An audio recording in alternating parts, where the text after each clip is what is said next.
Hi hello welcome back to my another vlog. ಎಲ್ಲರೂ ಹೇಗಿದ್ದೀರಾ? ನಾನು ಸೂಪರ್ ಆಗಿದ್ದೀನಿ. ನಿಮ್ಮೆಲ್ಲರೂ ತಲೆಯಲ್ಲಿ ಒಂದು ಕ್ವಶನ್ ನೋಡ್ತಾ ಇರ್ಬೋದು, ಇದೇನಿದು ದೂದ್ ಪೇಡ ದಿಗಂತ್ ಅವರು ನನ್ನ ವಿಡಿಯೋನಲ್ಲಿ ಬರ್ತಾ ಇದ್ದಾರೆ ಅಂತ. ಇದು ನನ್ನ ಮಗಳು ಆ್ಯನ್ಯುವಲ್ ಡೇ ಆಗಿರುತ್ತೆ. ಇವತ್ತಿನ ನನ್ನ ವ್ಲಾಗ್ ಕೂಡ ನನ್ನ ಮಕ್ಕಳು ಆ್ಯನ್ಯುವಲ್ ಡೇ ಹಾಗೆ ಕ್ರಿಸ್ಮಸ್ ಹಾಲಿಡೇಸ್ದು ವ್ಲಾಗ್ ಆಗಿರುತ್ತೆ. ಬನ್ನಿ ವಿಡಿಯೋನ ಸ್ಟಾರ್ಟ್ ಮಾಡೋಣ.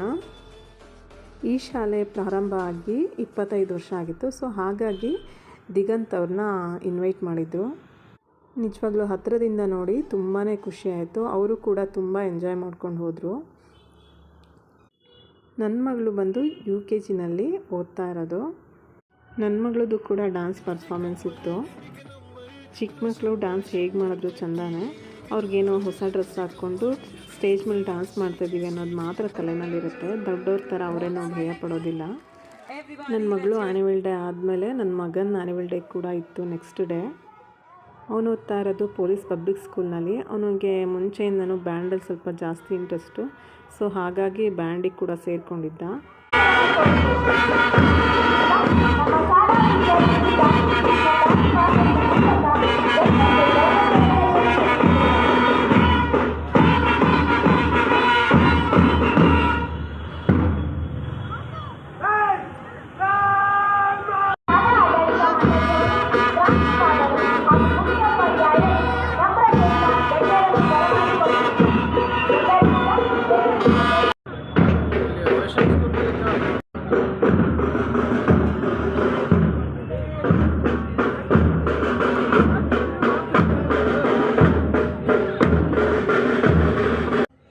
ನನ್ನ ಮಗ ಡ್ಯಾನ್ಸಿಗೇನು ಸೇರಿರಲಿಲ್ಲ, ಡ್ರಾಮಾಗೆ ಸೇರಿಕೊಂಡಿದ್ದ.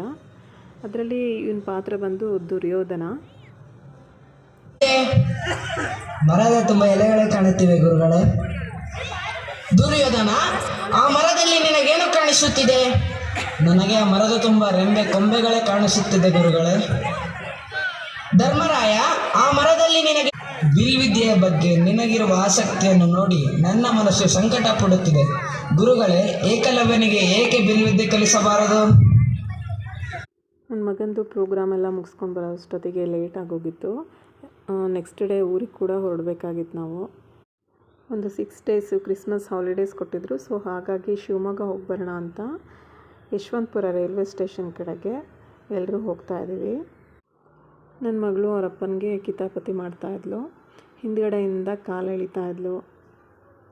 ಊರಿಗೆ ಹೊರಡೋಣ ಅಂತ ಅಂದರೆ ಸಾಕು, ಇರೋ ಬರೋ ಎನರ್ಜಿ ಎಲ್ಲ ಮೈ ಮೇಲೆ ಬಂದು ಸೇರ್ಕೊಂಡ್ಬಿಡುತ್ತೆ ನನ್ನ ಮಗಳಿಗಂತೂ. ಈಗ ನೋಡಿ ಒಂದು ಟೆಂಪಲ್ ಬರುತ್ತೆ. ಇದು ಸರ್ಕಲ್ ಮಾರಮ್ಮನ ದೇವಸ್ಥಾನ ಅಂತ. ಇಲ್ಲಿ ಸುಮಾರು ಸಿನಿಮಾ ಶೂಟಿಂಗ್ ಎಲ್ಲ ಆಗುತ್ತೆ. ನಾನು ಕೂಡ ಸುಮಾರು ಸಲ ಅಂದ್ಕೊಂಡಿದ್ದೀನಿ ಇಲ್ಲಿ ಒಂದಿನ ಹೋಗ್ಬಿಟ್ಟು ಬರಬೇಕು ಅಂತ. ಯಾಕೋ ಗೊತ್ತಿಲ್ಲ, ಟೈಮ್ ಕೂಡ ಬರ್ತಾ ಇಲ್ಲ.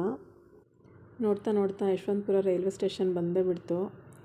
ಈಗ ಯಶವಂತಪುರ ರೈಲ್ವೆ ಸ್ಟೇಷನ್ ಏನಾದರೂ ನೋಡಿದ್ರೆ ಫುಲ್ಲು ಅಧ್ವಾನ ಎಬ್ಸ್ಬಿಟ್ಟಿದ್ದಾರೆ. ಅಷ್ಟೊಂದು ಅಂದರೆ ಕನ್ಸ್ಟ್ರಕ್ಟ್ ನಡೀತಾ ಇದೆ. ಏನೇನೋ ಹೊಸದಾಗೆಲ್ಲ ಕಟ್ತಾ ಇದ್ದಾರೆ. ನನ್ನ ಹಸ್ಬೆಂಡ್ ಹೇಳಿದ್ರು ಚೀನಾದಲ್ಲಿ ರೈಲ್ವೆ ಸ್ಟೇಷನ್ ಇದೆಯಲ್ಲ ಆ ಥರ ಕಟ್ತಾರೆ ಅಂತ ಏನೋ ಹೇಳಿದ್ರು. ಇದು ಇಂಡ್ಯಾದಲ್ಲೇ ಫಸ್ಟ್ ಅಂತ ಈ ಥರ ಕಟ್ತಾ ಇರೋದು. ನೋಡೋಣ, ಕಟ್ಟಿದ ಮೇಲೆ ಅಲ್ವಾ ಗೊತ್ತಾಗೋದು ಯಾವ ಥರ ಕಟ್ತಾ ಇದ್ದಾರೆ ಅಂತ. ರೈಲ್ವೆ ಸ್ಟೇಷನ್ ಹೋದ್ಮೇಲೆ ಗೊತ್ತಾಯಿತು ಅಲ್ಲಿ ಫುಲ್ಲು ಜನ ಇದ್ದರು. ಅಂದರೆ ಕ್ರಿಸ್ಮಸ್ ಹಾಲಿಡೇಸ್ ಇತ್ತಲ್ಲ, ಎಲ್ಲ ಮಕ್ಕಳು ಮರಿ ಎಲ್ಲ ಕಟ್ಕೊಂಡು ಈಗ ನಾವು ಹೆಂಗೆ ಊರಿಗೆ ಹೋಗ್ತಾ ಇದ್ದಾವೋ ಅದೇ ಥರ ಊರುಗಳಿಗೆ ಹೊರಟಿದ್ರು. ಟ್ರೈನ್ ಫುಲ್ ರಶ್ ಇತ್ತು. ನಾವೇನು ಬುಕ್ಕಿಂಗ್ ಎಲ್ಲ ಏನೂ ಮಾಡಿಸಿರ್ಲಿಲ್ಲ, ಯಾಕಂದರೆ ಇವತ್ತೇ ಹೋಗೋದು ಅಂತ ನಮಗೇನು ಕನ್ಫರ್ಮ್ ಇರಲಿಲ್ಲ. ಹಾಗಾಗಿ ಬುಕ್ಕಿಂಗೆಲ್ಲ ಏನೂ ಮಾಡಿಸಿರ್ಲಿಲ್ಲ. ಏನೋ ಬೇಗ ಹೋಗಿದ್ದಕ್ಕೆ ಸೀಟ್ ಸಿಕ್ತು. ಏನಾದರೂ ಇನ್ನೊಂದು ಅರ್ಧ ಗಂಟೆ ಲೇಟ್ ಬಂದಿದ್ದರೆ ಅದು ಸಿಗ್ತಾ ಇರಲಿಲ್ಲ. ಟಿಫನ್ ಎಲ್ಲ ಪಾರ್ಸಲ್ ತೊಗೊಂಡಿದ್ವಿ, ಅಂದರೆ ಹೋಟೆಲಲ್ಲಿ ತೊಗೊಬಂದಿದ್ವಿ. ಟ್ರೈನಿಂದು ನನಗೆ ಅಷ್ಟು ಇಷ್ಟ ಆಗೋದಿಲ್ಲ, ಅದರಿಂದ ನಾವು ಹೋಟೆಲಲ್ಲಿ ತೊಗೊಂಬರ್ತೀನಿ, ಇಲ್ಲಾಂದರೆ ಮನೆಯಲ್ಲೇ ಮಾಡ್ಕೊಂಬರ್ತೀನಿ. ಇನ್ನು ಟ್ರೈನಲ್ಲಿ ಟೈಮ್ ಪಾಸ್ ಆಗಲಿ ಅಂತ ನನ್ನ ಮಗಳು ಅದೇ ಮಾಮೂಲಿ ಪೆನ್ನು ಬುಕ್ಸು ಅದೆಲ್ಲ ತೊಗೊಂಡಿರ್ತಾಳೆ. ಏನಾದರೂ ಡ್ರಾಯಿಂಗ್ ಬಿಡಿಸೋಣ ಅಂತ ಅಂದು. ಅದು ಸ್ವಲ್ಪ ಹೊತ್ತಿಗಷ್ಟೇ, ಆಮೇಲೆ ಅದನ್ನು ಬೋರ್ ಹೊಡೆದೋಗುತ್ತೆ ಅವಳಿಗೆ. ಟ್ರೈನ್ ಹತ್ತಿ ಒಂದು ಅರ್ಧ ಗಂಟೆ 1 ಅವರ್ ಆಗಿರಲ್ಲ. ಮಮ್ಮಿ ಶಿವಮೊಗ್ಗ ಬಂತ, ಇನ್ನೂ ಎಷ್ಟು ದೂರ ಅಂತ ಕೇಳ್ತಾನೆ ಇರ್ತಾಳೆ. ಒಂದು 100 ಸಲ ಹೇಳಿರ್ತೀನೇನೋ. ಎಲ್ಲ ಮಕ್ಕಳೂ ಹಾಗೆ, ಯಾಕಂದರೆ ಬೋರ್ ಹೊಡೆದೋಗುತ್ತೆ ಅವರಿಗೆ, ಇಲ್ಲ ನಿದ್ದೆ ಮಾಡಿಬಿಡ್ತಾರೆ. ಹಂಗೆ ನೋಡ್ತಾ ನೋಡ್ತಾನೆ ನಮ್ಮ ಶಿವಮೊಗ್ಗ ಬಂದೇ ಬಿಡ್ತು. ನೋಡಿ ನಮ್ಮ ತುಂಗಾ ನದಿ ಕಾಣಿಸ್ತಾ ಇದೆ ನಿಮಗೆ. ನಮ್ಮನ್ನು ಕರ್ಕೊಂಡು ಹೋಗೋದಕ್ಕೆ ರೈಲ್ವೆ ಸ್ಟೇಷನ್ಗೆ ನನ್ನ ತಮ್ಮ ಬರ್ತೀನಿ ಅಂತ ಹೇಳಿದ್ದ. ನನ್ನ ಮಗಳು ಅವನಿಗೆ ಕಚ್ಚೋನು ಅಂತ ಹೆಸರಿಟ್ಟಿದ್ದಾನೆ. ನನ್ನ ಮಗಳು ನೋಡಿದ ತಕ್ಷಣ ಕಚ್ಚಾಕ್ಬಿಡ್ತಾನೆ ನನ್ನ ತಮ್ಮ. ಸೊ ಹಾಗಾಗಿ ಕಚ್ಚೋನು ಬರ್ತಾನೆ, ಯಾರು ಬರ್ತಾರೆ ಅಂತ ಕೇಳ್ತಾ ಇದ್ಲು. ನೀವೇ ನೋಡ್ತಾ ಇದ್ದೀರಲ್ವಾ ಶಿವಮೊಗ್ಗ ರೈಲ್ವೆ ಸ್ಟೇಷನಲ್ಲಿ ಎಷ್ಟು ಜನ ಇಳ್ಕೊಂಡ್ರು ಅಂತ. ರೈಲ್ವೆ ಸ್ಟೇಷನಿಂದ ಮನೆ ಸ್ವಲ್ಪ ದೂರ ಅಂದರೆ ಒಂದು 4-5 ಕಿಲೋಮೀಟ್ರ್ ಆಗ್ಬೋದು. ನನ್ನ ಮಗಳು ಮನೆಗೆ ಬಂದ ತಕ್ಷಣವೇ ಅವ್ಳ ಫ್ರೆಂಡ್ಸ್ ಎಲ್ಲ ಕರೀತಾಯಿದ್ರು ಆಟಾಡೋಕ್ಕೆ ಬಾ ಅಂತ ಅಂದು. ನಾನು ಅದಕ್ಕೆ ಈಗ ಮಧ್ಯಾಹ್ನ ಆಗಿತ್ತು, 3 ಗಂಟೆ ಆಲ್ರೆಡಿ. ಫಸ್ಟ್ ಊಟ ಮಾಡ್ಕೊ, ಆಮೇಲೆ ಹೋಗಿ ಆಟಾಡುವಂತೆ ಅಂತ ಹೇಳಿ ಅವಳಿಗೆ ಊಟ ಮಾಡಿಸ್ತಾ ಇದ್ದೆ. ನನ್ನ ಮಗಳು ಇಲ್ಲಿಗೆ ಬರೋದೇ ಆಟಾಡೋದಕ್ಕೋಸ್ಕರ, ಅಂದರೆ ಅವಳ ಫ್ರೆಂಡ್ಸ್ನ ಮೀಟ್ ಮಾಡೋದಕ್ಕೆ.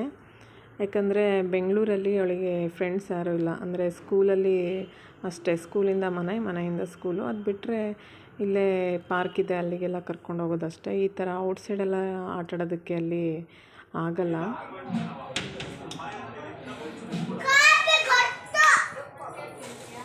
ಸಂಜೆ ಹೋದಳು, ಇವಾಗ ಬರ್ತಿದೆಯಲ್ಲ. ಚಾರ್ಲಿ ಜಡೆ ಇದ್ದಂಗೆ ಐತಲ್ಲ ಮರಗಿತ್ತಿ. ಚಾರ್ಲಿ ತಾನಿಲ್ಲ, ಯಾವ ಚಾರ್ಲಿ? ಸರಿಯಾಗಿ ಕುತ್ಕೋ. ಅಮ್ಮ ನೀರು ಇಟ್ಕೋ ಫಸ್ಟು. ಬಿಸಿ ನೀರದು. ಖಾರ ಆದರೆ ನನ್ನ ಮಗಳಿಗೆ ಗೋಬಿ ಮಂಚೂರಿ ಅಂತ ಅಂದರೆ ತುಂಬ ಫೇವ್ರೇಟು. ಹಾಗಾಗಿ ಎಲ್ಲರಿಗೂ ಗೋಬಿ ಮಂಚೂರಿ ತಂದಿದ್ದ. ನಮ್ಮಮ್ಮ ಕೂಡ ಆಗ್ತಾನೆ ಕೆಲಸದಿಂದ ಬಂದಿದ್ದರು. ಅಂದರೆ ಅವ್ರದ್ದೇ ಒಂದು ಫ್ರೂಟ್ ಶಾಪ್ ಇದೆ, ಅಲ್ಲಿ ಅಮ್ಮನೇ ನೋಡ್ಕೊಳ್ತಾರೆ.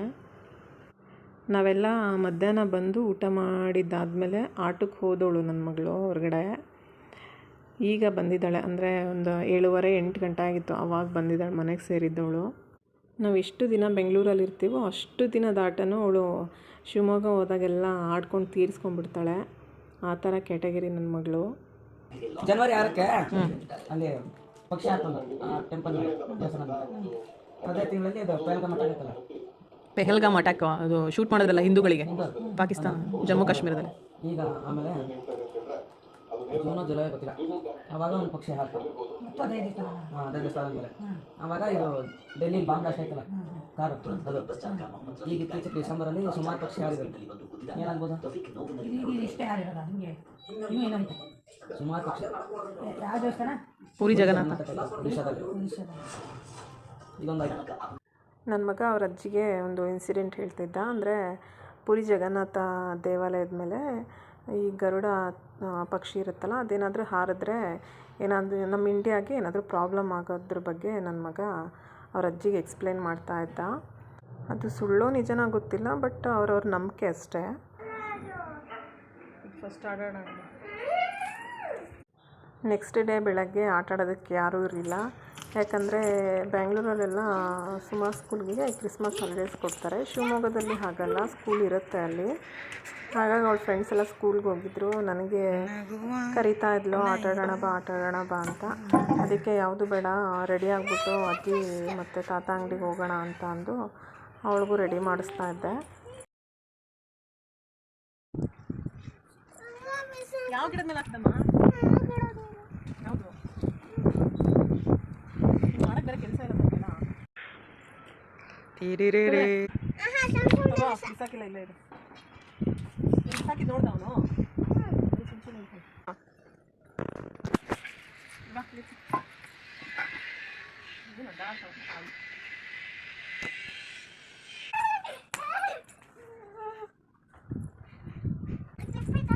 ಅದು ಒಣಗಬಾರ್ದ ಕೂದಲು ಫಸ್ಟು. ಒಣಗ್ಲಿ ಕೂದಲು ತಡಿ ಫಸ್ಟು. ಒಣಗ್ಲಿ ಕೂದಲು ಫಸ್ಟು.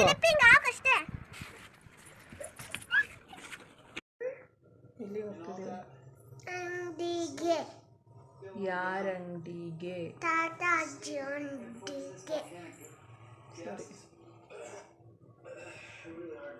ನೋಡೋಣ. ಬಾಯ್ ಮಾಡ.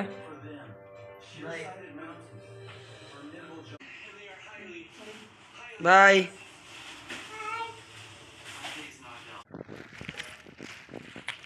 ಹಾಯ್ ಅಂಬಾ.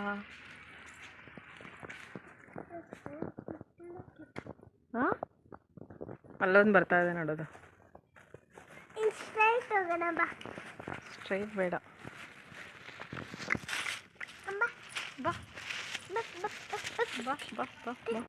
ನನ್ನ ಮಗನಿಗೆ ಜಾಸ್ತಿ ಹೋಮ್ವರ್ಕ್ಸ್ ಎಲ್ಲ ಕೊಟ್ಟಿದ್ರು. ಸೊ ಹಾಗಾಗಿ ಅವ್ನು ಬರಲ್ಲ ಅಂದ. ಅದಕ್ಕೆ ನಾನು ನನ್ನ ಮಗಳು ಇಬ್ಬರೇ ಶಿವಮೊಗ್ಗ ಸಿಟಿ ಕಡೆಗೆ ಹೊರಟ್ವಿ. ನೋಡಿ, ಇದೆ ಶಿವಮೊಗ್ಗ ಮೇನ್ ಬಸ್ ಸ್ಟ್ಯಾಂಡು, ಅಂದರೆ KSRTC. ಇದ್ರ ಪಕ್ಕದಲ್ಲೇ ಪ್ರೈವೇಟ್ ಬಸ್ ಸ್ಟ್ಯಾಂಡ್ ಕೂಡ ಇದೆ. ನಾವೀಗ ಅಂಗಡಿಗೆ ಹೋಗ್ತಾ ಇರೋದು ನಮ್ಮಪ್ಪನಿಗೆ ಗೊತ್ತಿಲ್ಲ. ನಾನು ನನ್ನ ಮಗಳೋಗಿ ಈಗ ಸರ್ಪ್ರೈಸ್ ಕೊಡಬೇಕು ನಮ್ಮಪ್ಪಂಗೆ. ಇಲ್ಲಿ ಎದುರುಗಡೆ ಏನು ಕಾಣಿಸ್ತಿದೆ ಅಲ್ಲೇ ರಾಘವೇಂದ್ರ ಫ್ರೂಟ್ ಸ್ಟಾಲ್ ಅಂತ ಅಂಗಡಿ ಹೆಸರು. ಶಾಪ್ ಓಪನ್ ಆಗಿ ಒಂದು 20 ಡೇಸ್ ಆಗಿರ್ಬೋದು ಅಷ್ಟೇ. ನಾನು ಹೋಗ್ತಾ ಇರೋದು ಕೂಡ ಫಸ್ಟ್ ಟೈಮು. ನಮ್ಮಪ್ಪನಿಗೆ ಸರ್ಪ್ರೈಸ್ ಕೊಡೋಣ ಅಂತ ಹೋದ್ವಿ. ನಮ್ಮಪ್ಪ ಅಲ್ಲಿಂದನೇ ಅಬ್ಸರ್ವ್ ಮಾಡ್ತಾ ಇದ್ದರು. ನಾವಲ್ಲಿ ಎದುರುಗಡೆ ಹೋಗಿದ ತಕ್ಷಣವೇ ನಮಗಿಂತ ನಮ್ಮ ಅಪ್ಪನೇ ಹಾಯ್ ಮಾಡ್ತಾ ಇದ್ದಾರೆ. ಈ ಶಾಪಲ್ಲಿ ಬರೀ ಫ್ರೂಟ್ಸ್ ಮಾತ್ರ ಅಲ್ಲ, ಎಲ್ಲ ಥರ ಐಟಮ್ಸ್ನೂ ಇಟ್ಕೊಂಡಿದ್ದಾರೆ. ಅಂದರೆ ಕಾಂಡಿಮೆಂಟ್ಸ್ ಥರ. ನಿಮ್ಮ ತಾತಂದ ಅಂಗಡಿ ಇದು. ತಾತಂದ ಅಂಗಡಿ ಇದು. ಮಮ್ಮಿ ನೋಡ್ಕೊಂಡ್ರೆ ಒಂದು ಗಂಟೆ ಮಾತಾಡ್ತೀನಿ ಆಯ್ತಾ? ನೋಡ್ಕೊಂತಿ ಅಂಗಡಿ ಅಮ್ಮ? ಹಾಂ, ನೋಡ್ಕೊಂತೀರಾ ನೀನು ನಿಮ್ಮ ಮಮ್ಮಿ? ನಾನು ತಾಚಿ ಮಾಡ್ತೀನಿ ಸ್ವಲ್ಪ ಹೊತ್ತು. ಕೊಡು. ಅಣ್ಣ ಇಲ್ಲಿ ಅಣ್ಣ ಬರಲ್ಲ ಅಂದ. ಯಾಕೆ? ಕಬ್ಬಿನ ಮಿಷಿನ ಇದು? ಎಲ್ಲಿ ಇಲ್ಲ ಹಾಕದ ಕಬ್ಬು? ಇಲ್ಲ ಹಾಕಿದ್ರೆ ಸಿಪ್ಪೆ ಹಾಕಿ ಹೋಗ್ತಿದ್ದೆ. ಹಾಲು ಇಲ್ಲ. ನೀವೇನು ಇವಾಗ ನೋಡ್ತಾ ಇದ್ದೀರಲ್ವಾ, ಇದೇ KSRTC ಬಸ್ ಸ್ಟ್ಯಾಂಡ್ ಶಿವಮೊಗ್ಗ. ಅಂಗಡಿ ಮುಂದೆನೇ ಎಲ್ಲ ಬಸ್ಗಳು ಕೂಡ ಪಾಸ್ ಆಗುತ್ತೆ. ಮನೆಯಲ್ಲಿ ಎಲ್ಲ ಗಂಜಿನ ಸಾಮಾನು ತಂದಿರೋದೇ 2 ಅಲ್ಲಿ.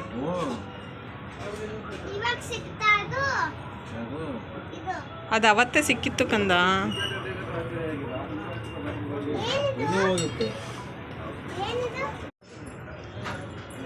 ಅದವಳು ಒಬ್ಳೆ ಕುಡಿತಾಳೆ, ನನಗೆ ಇನ್ನೊಂದು ಬೇಕು. ನೀರು ಇದ್ರಲ್ಲಿ ಇಲ್ಲ ಕಣಮ್ಮ.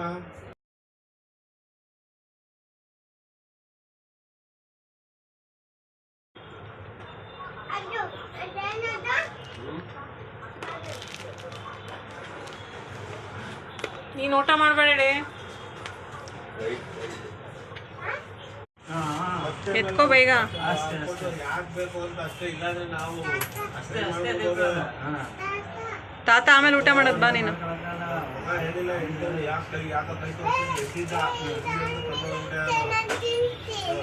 ಏನು ತಿಂತೀಯ? ಹಾಂ, ತಿನ್ನುವಂತೆ ಬಾ. ನಾವು ಅಂಗಡಿಗೆ ಬಂದಾಗೇ ಮಧ್ಯಾಹ್ನ ಆಗೋಗಿತ್ತು. ಅಲ್ಲಿ ಎಳ್ನೀರು, ಬಟಾಣಿ, ಸ್ನ್ಯಾಕ್ಸ್ ಅಂತ, ಬಿಸ್ಕೆಟ್ ಅಂತ ಎಲ್ಲ ತಿಂದು, ಅದ್ರ ಜೊತೆ ತಿಂಡಿನೂ ತಿಂದು ಹೊಟ್ಟೆ ಫುಲ್ ಭಾರ ಆಗಿತ್ತು. ಮತ್ತೆ ಎಲ್ಲಿದೆ? ಹಾಂ, ಬಸ್ ಸ್ಟ್ಯಾಂಡ್ ಒಳಗೆ. ಹಾಂ,